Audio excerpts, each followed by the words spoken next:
La Soberana Orden de Caballeros y Damas Grupo Galahad, junto con la Liga Naval Argentina, vamos a celebrar el Día Mundial de los Océanos, este 8 de junio. El Día Mundial de los Océanos fue instaurado por Naciones Unidas en 2009 con el objetivo de concientizar a la comunidad mundial sobre la importancia y el beneficio que le da a la humanidad el océano. Cada año las Naciones Unidas propone un tema de discusión y estos temas van cambiando, y este año 2025, el 8 de junio, que se celebrará en Niza, Francia, en conjunto con la Conferencia de Naciones Unidas sobre los Océanos. Esto será del 9 al 13 de junio, tratando de subrayar en el tema de este año la importancia de una pesca sustentable. Y sin lugar a dudas, el no cumplimiento de normas sostenibles hacen que el océano se sienta perjudicado a través de romper ecosistemas y la biodiversidad totalmente anulada. El flagelo más importante que tenemos hoy en los océanos y en los mares es la contaminación del plástico. Lamentablemente es un problema de degradación que afecta totalmente la biodiversidad en cada uno de estos lugares marinos. El océano es un productor de casi el 50% del oxígeno que respiramos. También es productor de alimento y de posibilidades de navegación que permiten la comunicación. Todo esto está realmente en una grave situación. Las acciones de comunicación y concientización que se deben emprender para que la comunidad tome conciencia sobre los problemas oceánicos es muy importante, y por eso organizaciones como la Liga Naval o la Soberana Orden de Caballeros Grupo Galahad están preocupados y toman acciones y programas para llamar la atención sobre estos temas. Comparte en la mesa el presidente de la Liga Naval Argentina, Fernando Morales, y capitán Jorge Frías, de la Asociación de Capitanes, Pilotos y Patrones de Pesca, autor de varios libros, entre ellos La civilización y barbarie en el mar argentino, que luego nos va a poder ilustrar. Así que, si les parece, vamos a pasarle la palabra a Fernando para que nos cuente un poco sus vivencias y su experiencia. Bueno, un gusto estar en este institucional por el Día de los Océanos. A ver, en primer lugar, bueno, la Liga Naval, como bien lo dijiste, es una institución que trata de difundir y crear conciencia marítima y fluvial. ¿Y esto por qué es necesario? Porque el hombre en realidad es un animal de tierra. El mar nos queda lejos, aún en ciudades como esta, donde tenemos un río, pero la ciudad está hecha de espaldas al río. Y lo que pasa en el mar y en el medio del mar lo conocen en definitiva quienes lo estudian y quienes trabajan en él, como es el caso de Jorge Frías, que también es miembro de la Liga Naval, además de su condición de líder de los pescadores. Y el mar se aborda desde distintos aspectos. Obviamente, como les dije recién, hay gente dedicada a estudiar lo que pasa en y por el mar. Hay otros que usamos el mar como el medio para desarrollar nuestro trabajo. El mar como medio. Hay otros que lo utilizan como fin en sí mismo, como pueden ser la gente de la pesca, que extrae del mar la riqueza. Y todos después están los que usan el mar como un medio de defensa de los países ribereños, ¿no? Nuestras armadas. Están quienes regulan la seguridad del mar, que son las autoridades marítimas. En definitiva, el mar lo podemos abordar como nuestro barrio, como nuestra ciudad, como nuestro país o como nuestro mundo, depende de la escala que le queramos dar.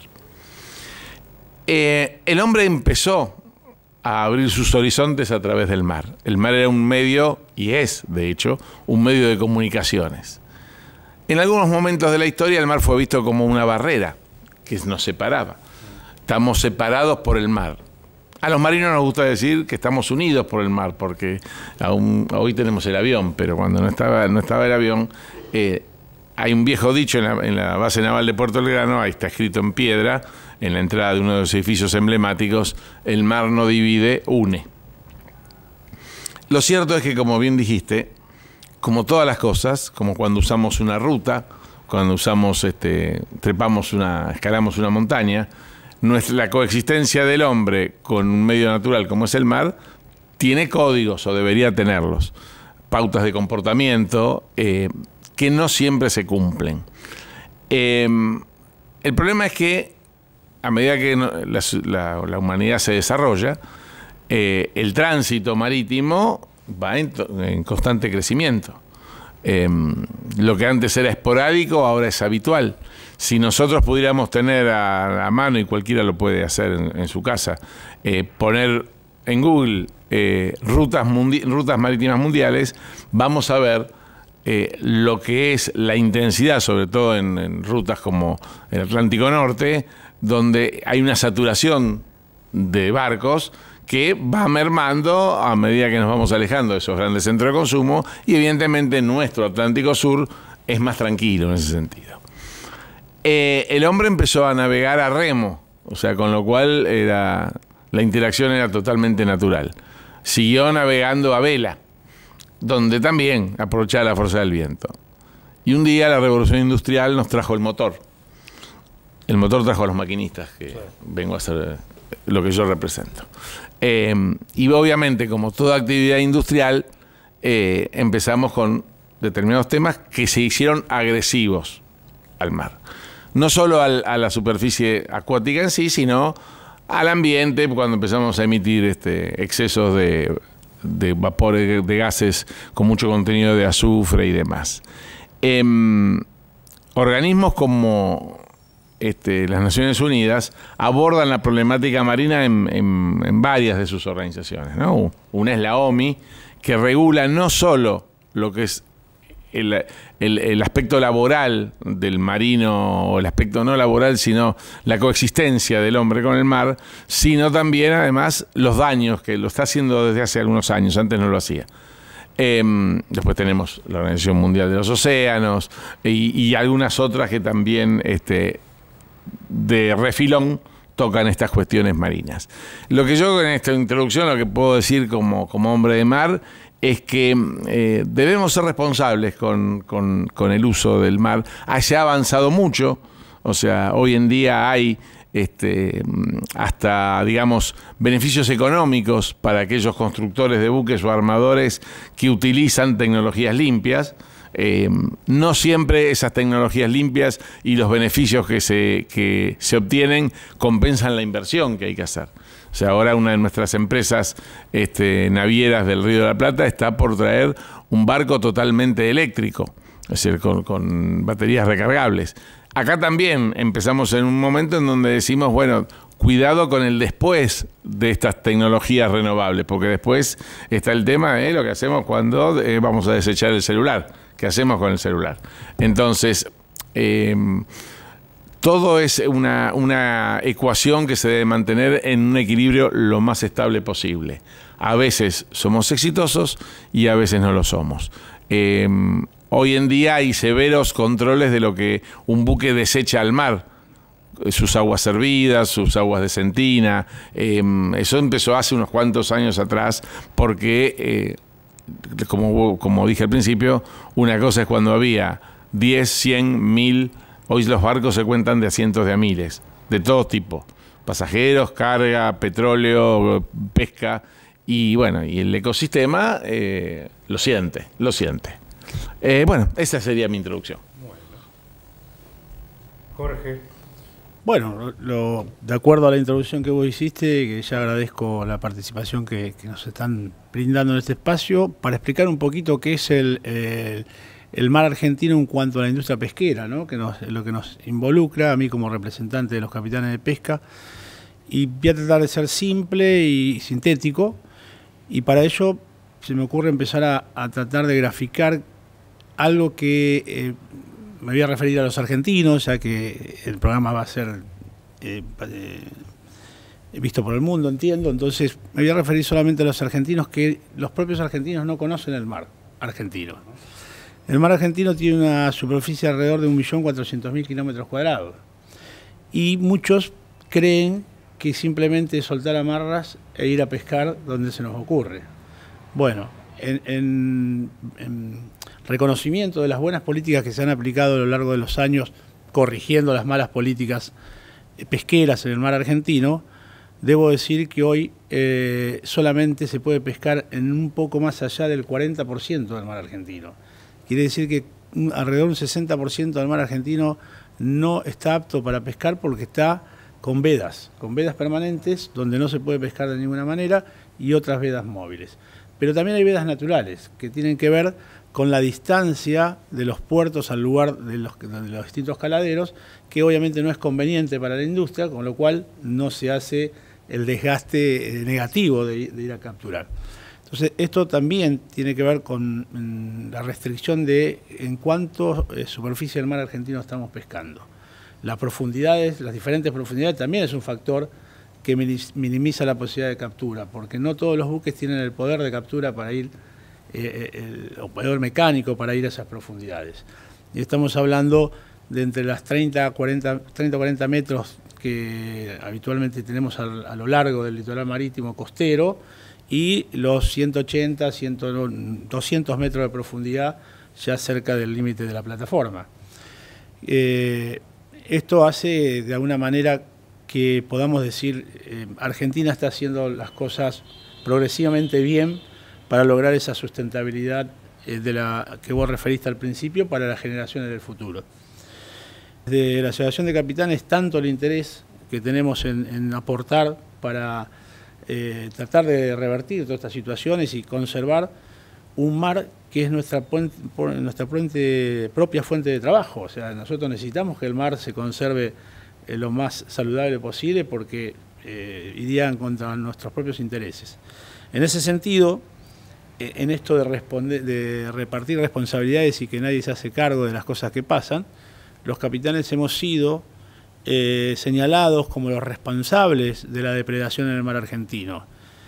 Y justamente por un funcionario de gobierno que no tenía, como los actuales tienen, las responsabilidades de arreglar todas estas cuestiones y encontró la simpleza de responsabilizar a los capitanes, quienes no diseñamos la manera de pescar, quiénes, cómo, cuándo, dónde, con qué, cuánto pescar en el mar argentino. Son todas responsabilidades del sector de funcionarios, del sector político y de los empresarios.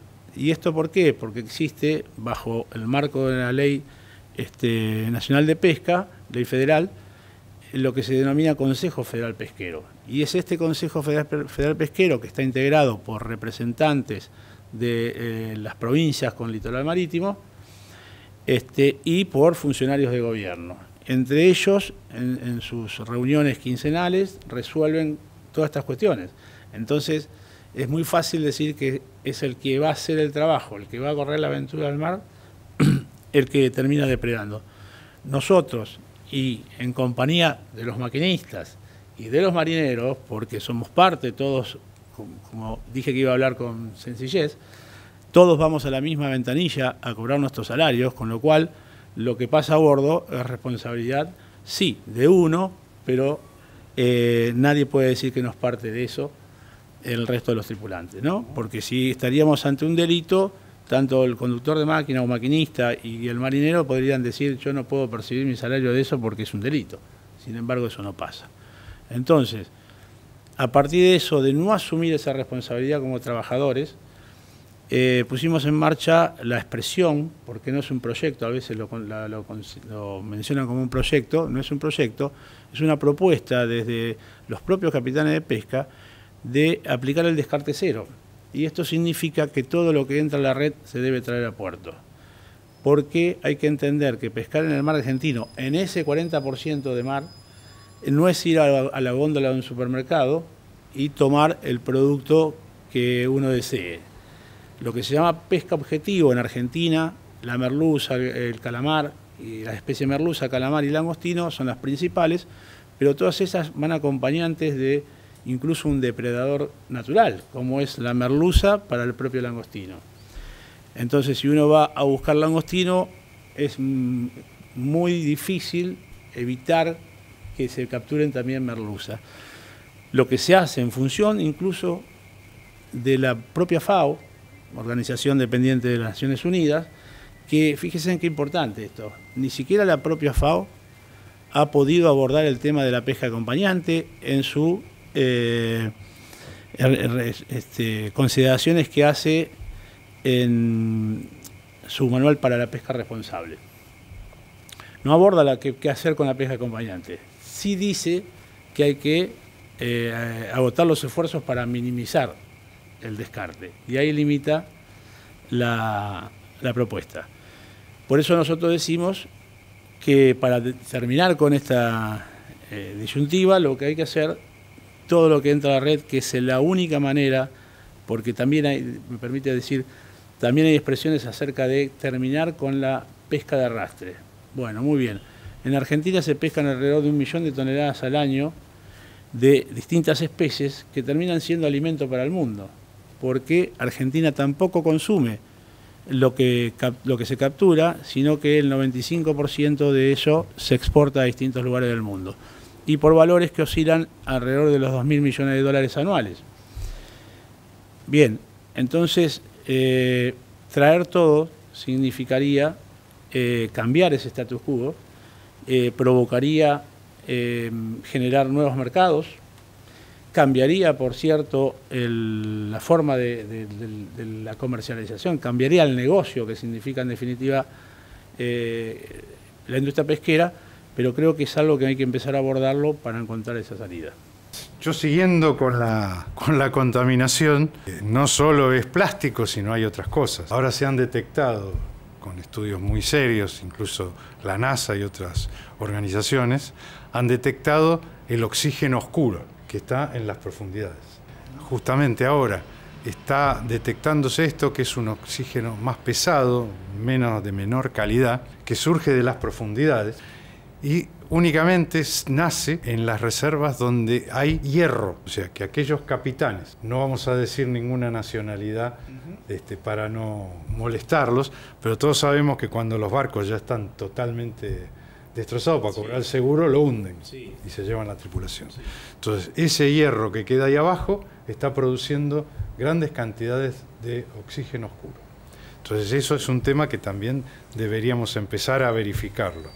Lo mismo que con el plástico, también los tres pilares para poder luchar contra la contaminación sería consumir menos plástico, eso es básico. Después, el reciclado. Y por último, emplear todos esos productos reciclados en otras cosas. Va un ejemplo, así que nos queda claro. Hay un pueblo muy chiquitito en el Caribe que recibía, porque los mayores productores de basura, sobre todo esta plástica, son los turistas, no nos vamos a engañar. Entonces, recibían grandes cantidades y se les inundaba, porque era un pueblo pesquero, les inundaba todo de plástico. Entonces empezaron un emprendedor que tomó el bastón y empezó a hacer una campaña con voluntarios para limpiar las playas, limpiar el mar. Y cuando juntaba las tapitas, compraron una máquina que las funde y hace placas. Esas placas terminaron siendo mobiliario para escuelas. Había que cambiar los mobiliarios en las escuelas muy humildes de la zona y bueno, empezaron a hacer los muebles para las escuelas, muy coloridos, muy alegres, y empezaron a producirlo, bueno, llega a producir tanta cantidad que ya están exportando. Y entonces ese tipo de cosas son las que pueden pasar. Otro tema, en Glasgow, por ejemplo, es una ciudad escocesa muy importante. Son también los ciudadanos, sí, muy contaminadores. Tiran al río cualquier cantidad de bolsas, botellas, lo que se les ocurra. Y el río va llevando todo, porque en la antigüedad pensaban que lo tiraban al río y ya no lo veían nunca más. Bueno, va bajando y a unos 20 kilómetros hay también un poblado muy humilde, también de pescadores, muy simple, y resulta que va recibiendo todas las toneladas porque justo está en una curva del río. Entonces se les acumulaba todo ahí y los pobres tipos no sabían qué hacer. inventaron como una red, al principio como de pesca, y paraban todo eso y todos los días levantaban y lo sacaban. Entonces hay que ingeniársela y buscar las cosas. Eso es un poquito... Ahora, si me permitís. Sí. Nosotros, los seres humanos, y ya dejando de lado si uno es marino o no es marino, sí, tenemos predisposición hacia algunas cosas y tenemos aversión hacia otras.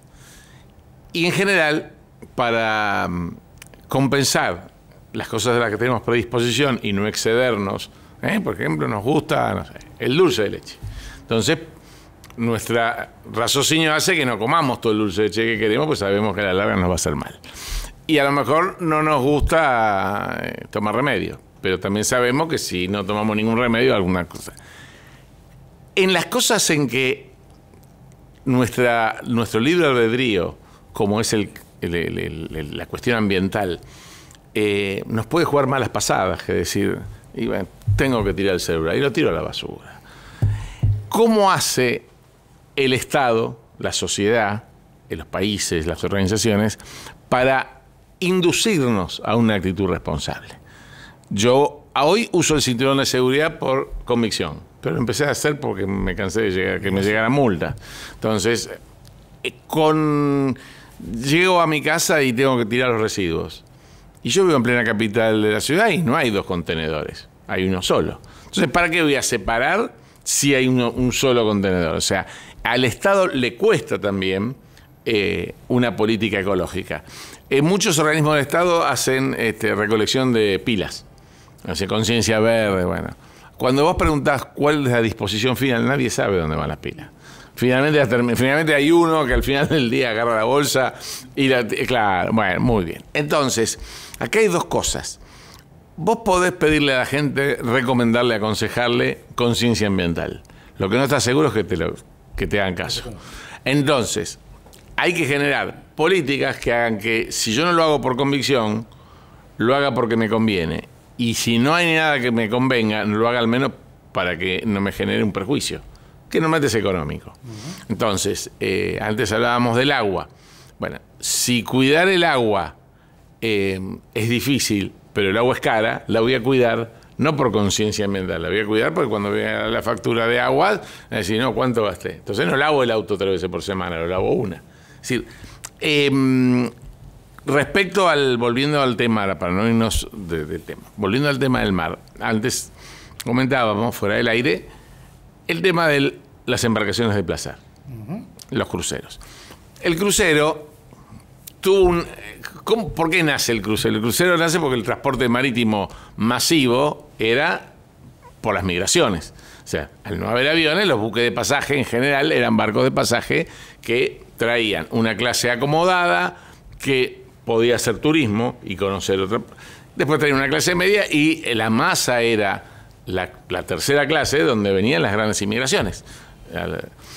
Un expresidente dijo que los argentinos vienen de los barcos. Bueno, los argentinos no vienen de los barcos, pero nuestros abuelos y casi todos italianos, españoles, europeos en general vinieron en barco. Cuando toma auge la aviación comercial, el transporte de pasajeros en barco tuvo un parate, quedando reducido a cruceros de placer en las islas griegas, en el Caribe, en poquitos lugares, el Mediterráneo. Mar del Norte. También. Desde hace un tiempo a esta parte, la industria del crucero resurge. Y resurge porque cambia el negocio del crucero, entonces las grandes empresas posicionan sus barcos. Por ejemplo, las empresas de pasaje que hacen en nuestro verano, noviembre hasta abril, marzo, abril, esos cruceros que van en Río de Janeiro, Montevideo, Buenos Aires, Puerto Madryn, Ushuaia, Malvinas, son buques que después se van, no quedan acá. Pero como la idea es que hoy el crucero es masivo, no es para una élite, ¿cómo haces para que la ecuación te dé crucero más grande con más gente? Y ahí hablamos de vuelta de lo que es el tripulante que sabe que si infringe la norma lo puede sancionar, o el Estado del país que sea, si lo pescan, o su propia empresa, su propio armador, porque hay empresas que hacen hoy cultura ambiental. Pero después tenés al pasajero, y cuando todos somos turistas, y nos relajamos. O sea, cuando uno es turista, y ahí tenés 5.000 personas que producen desechos orgánicos, ¿eh? Son 5.000 seres humanos que van al baño. Tenés gente que come comida y después esa comida, los desechos hay que procesarlos. Y eso es un factor muy, muy importante. ¿Y dónde se está sintiendo mucho eso? En la Antártida. En la Antártida hay un terreno casi virgen reservado a comunidades científicas. Civiles o militares, pero científicas. Donde no hay problemas, no hay explosiones atómicas en la Antártida ni prueba de armas, todavía, gracias a Dios. Pero sí hoy tenés el turismo. Y el turismo impacta, y mucho, porque estás hablando de personas que van a divertirse a lugares donde normalmente se va a trabajar o a observar o a hacer una actividad científica. Bueno, ahí tenés de vuelta una ecuación difícil de vencer. Millones de personas trabajan en y por el mar y para el mar, ¿no? Detrás de cada crucero no solo tenés la tripulación del barco, tenés las agencias de turismo. Está estudiado que, por ejemplo, ¿vos te acordás del Costa Concordia? Sí. Bueno, Costa Concordia es uno de los problemas que se acerca peligrosamente a la isla de Giglio. Bueno, está estudiado que el turista que está en un lugar, Punta del Este, turista que está en Punta del Este y ve el crucero que cada vez fondean más cerca de la costa, se produce una doble. El que está en el barco dice, qué lindo venir a veranear un año acá a Punta del Este. Y el que está en la playa tomando mate dice, che, vieja, hacemos un crucero.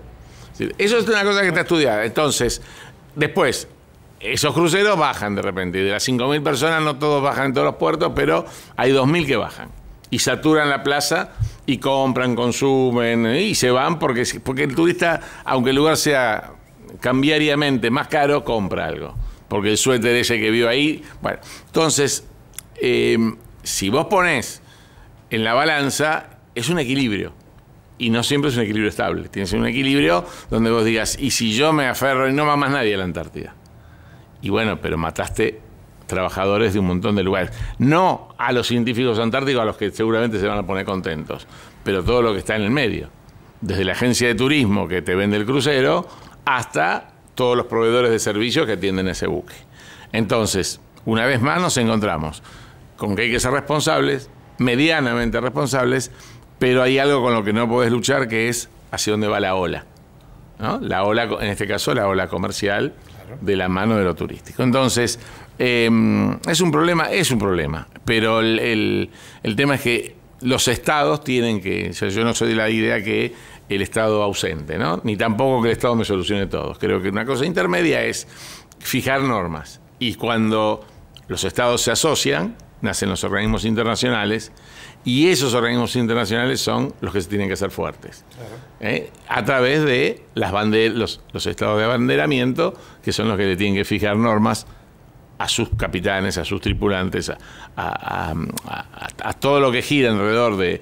toda la vida, más, ¿no? Es que el buque es como una embajada, en el sentido que es un pedazo de un país que se va a otro. Uh-huh. Pero adentro de ese barco tiene que haber una ley y un orden regulado de alguna manera tanto por el Estado al que ese barco va como al Estado propio de los que están adentro del barco. No sé si más o menos fui claro. Se entendió clarísimo, sí, es como la ley del mar. Tienen que respetarse y bueno, y cumplir. Pero es el, ¿no?, estado de abanderamiento el que... O sea, cuando... Y después seguramente Jorge va a tocar este tema. Es que vos fíjate, hablamos todos los días con cierta dosis no menor de fantasía de los buques que depredan nuestro mar y de la pesca ilegal y demás, cuando todos sabemos que hay una raya donde lamentablemente o afortunadamente de acá para acá somos soberanos, económicamente al menos, porque ni siquiera somos soberanía plena, eso termina en las 12 millas, y de allá para allá no somos soberanos. Ahora, ¿cómo haces vos para esa interfaz entre hagan lo que quieran y te voy a atacar cuando no puedo ir a reprimirte? Bueno, ahí están los consensos internacionales donde dicen, bueno, señor, usted está navegando en el mar libre, cerca de un país ribereño, pero no dentro del país ribereño. Entonces, ¿qué ley es la que impera acá? La ley del pabellón del buque, pero vos tenés que hacer para eso que el estado de abanderamiento de ese barco tenga una conciencia, en este caso, de una pesca como la que él propone, por ejemplo. Que no sea pesca pirata. Exactamente, regulada y declarada, que es lo que se trata, ¿no? Tal cual. Y escuchándolo, lo que decía con mucha atención, nombraste muchas veces el Estado. Y también nos enfocamos en la contaminación sobre los plásticos y demás. El descarte es parte de la contaminación también.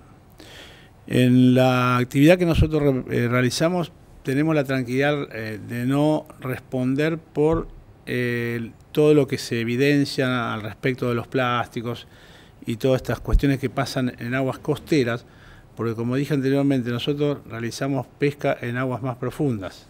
¿Sí? Alejada de la costa, estamos hablando a 100 millas de la costa, perdemos la vista de la costa, para que puedan entenderlo fácilmente, con lo cual el hábitat marino en esa profundidad es muy distinto a lo que pasa en áreas costeras, que sufre el impacto de todo lo que hacen los ciudadanos de las ciudades costeras, la industria y demás, y la propia costa que tiene poca profundidad de agua, columna de agua para generar cambios convenientes, si se quiere, en función de esa agresión que sufre.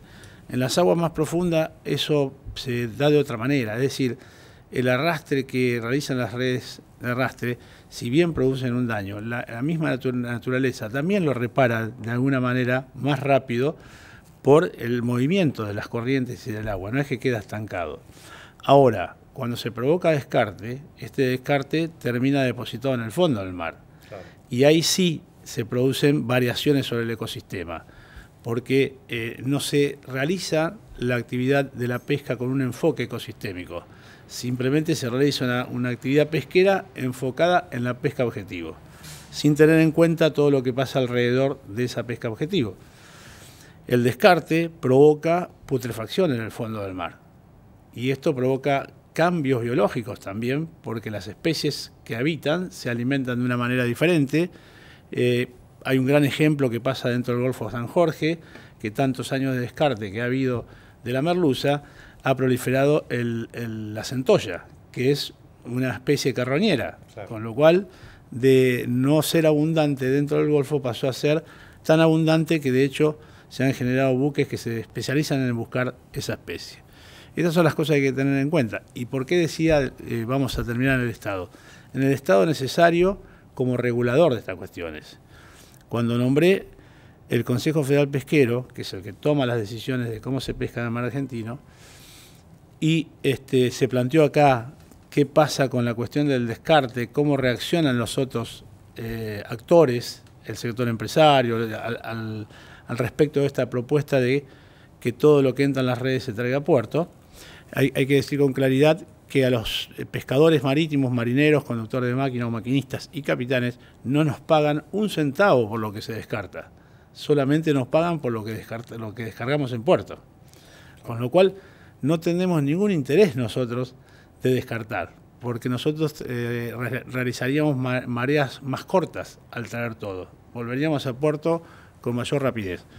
Y en las proporciones de los viajes, esto no significa que vamos a estar más tiempo en tierra, porque la velocidad de desembarque va a ser la misma, van a descargar y vamos a estar prestos para salir de nuevo, pero sí haríamos, si se quiere, para un viaje más, quizás dentro de los 30 días del mes, y esto haría aprovechar más recursos y por el otro lado no perder la capacidad de generar producción y ganar un salario similar o mejor, digo yo, ¿no?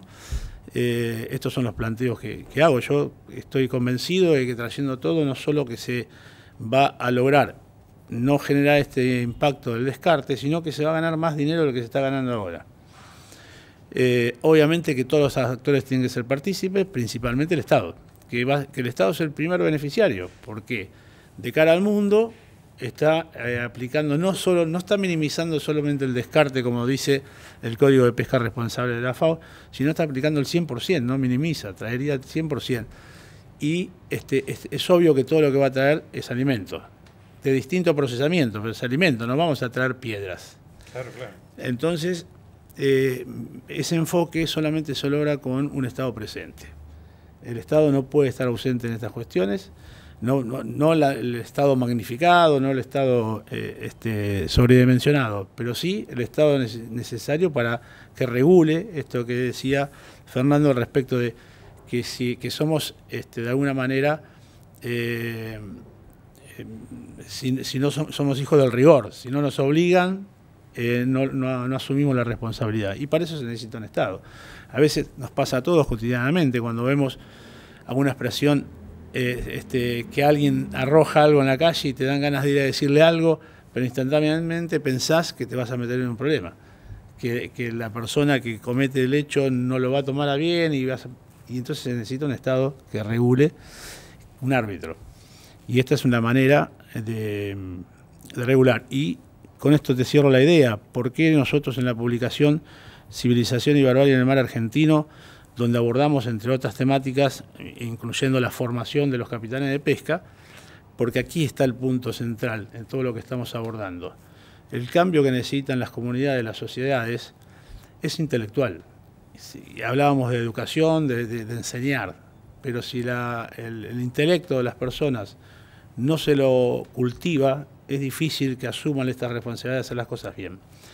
Y Civilización y Barbarie tiene un sentido, no es casual, en el mar argentino, porque expresamos que dentro de esa denominación, la civilización son las autoridades, es el gobierno, son los funcionarios, son los empresarios, son las autoridades de contralor, otra vez el Estado, prefectura, la Armada, y los bárbaros somos los trabajadores. Creo que está claro. Está clarísimo, está clarísimo. Te quería cerrar con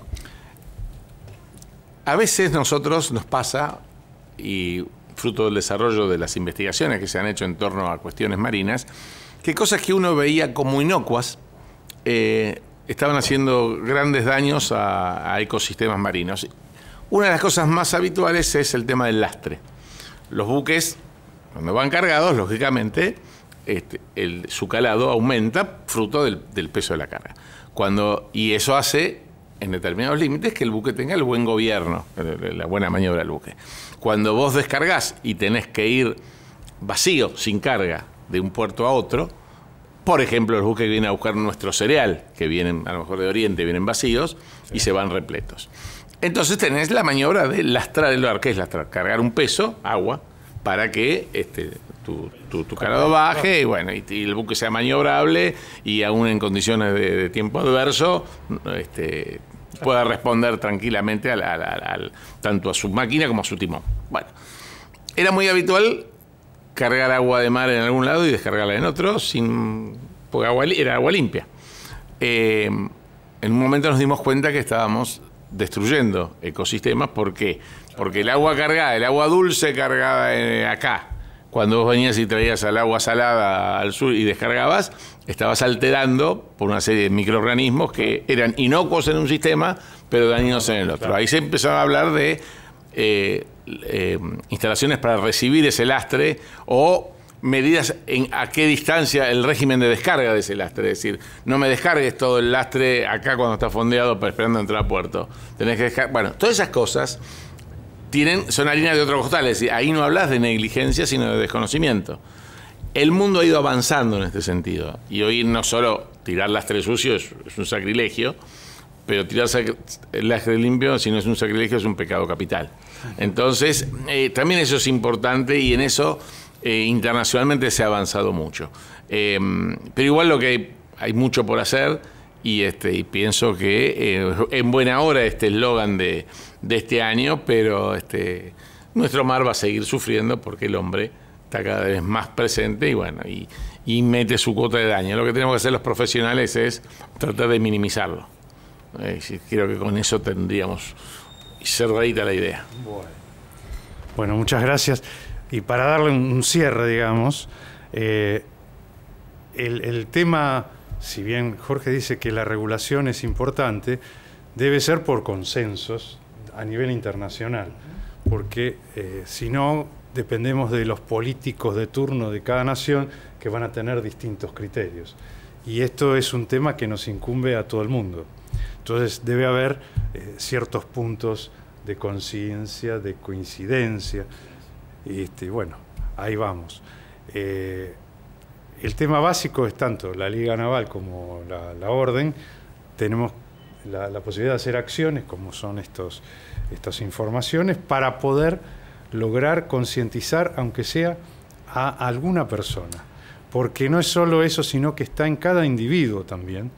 El comportamiento que tome es un granito de arena, una gotita de agua, pero si todo se suma, vamos a lograr mejorar todas las condiciones en general. Las ONGs, como son estas instituciones, como la Liga Naval o como la Orden, están llamadas a cumplir, a cubrir baches donde a veces las organizaciones gubernamentales están muy en lo macro, están muy allá arriba. ¿Y por qué hace 100 años que la Liga Naval es exitosa en cuanto a que ha durado para difundir las cuestiones del mar y de los ríos y demás? Porque es algo que pasa por debajo del radar de la gran temática. Es decir, de repente, hoy poder estar acá contigo hablando, bueno, implica un esfuerzo, pero a su vez un placer, porque si uno llega con su mensaje, ¿a cuánta gente? ¿A 20, a 100, a 2000, a 5000? No importa. Pero es como evangelizar. Es evangelizar, y cuando el cura, el pastor, el rabino hacen una celebración religiosa, no siempre están en Plaza San Pedro con 3 millones de fieles. Sí, ¿no? A veces es en una comunidad muy reducida. Bueno, pero es el día a día, el boca a boca y el granito de arena. Siempre digo que hace muchos años una persona salió a evangelizar con 12 personas. Y hasta el día de hoy estamos hablando de él. Exactamente. Y además eran pescadores. Sí, claro. Obviamente. Seguro. Porque para evangelizar necesitaba hombres fuertes. Y sí, claro que sí. No, pero al principio, en un momento comentaste algo que sí es muy importante.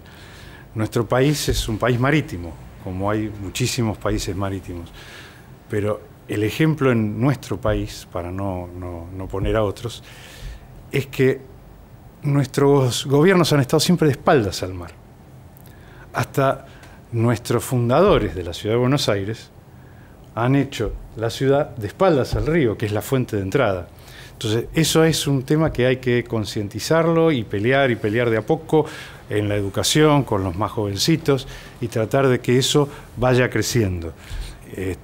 Por ejemplo, ahora ustedes van a ver el domingo que algunos edificios, algunos monumentos, algunos buques en todo el mundo van a iluminarse de azul.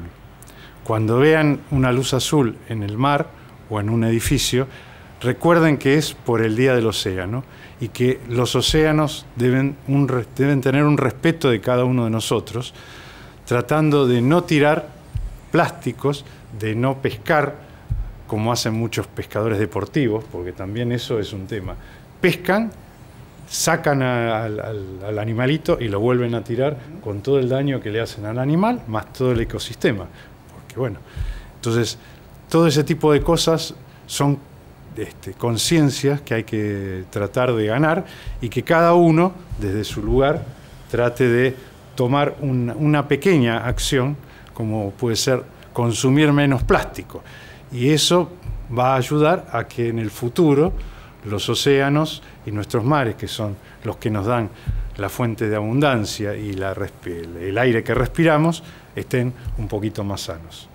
Les agradezco muchísimo la compañía, todo lo que han esbozado, que es importantísimo, y bueno, quedamos a disposición de cualquier cosa que tengan, puedan consultarlo a los mails de la Liga Naval o a los mails de la Orden de Caballeros y Damas Grupo Galahad. Así que bueno, les agradecemos y hasta la próxima. Gracias. Gracias.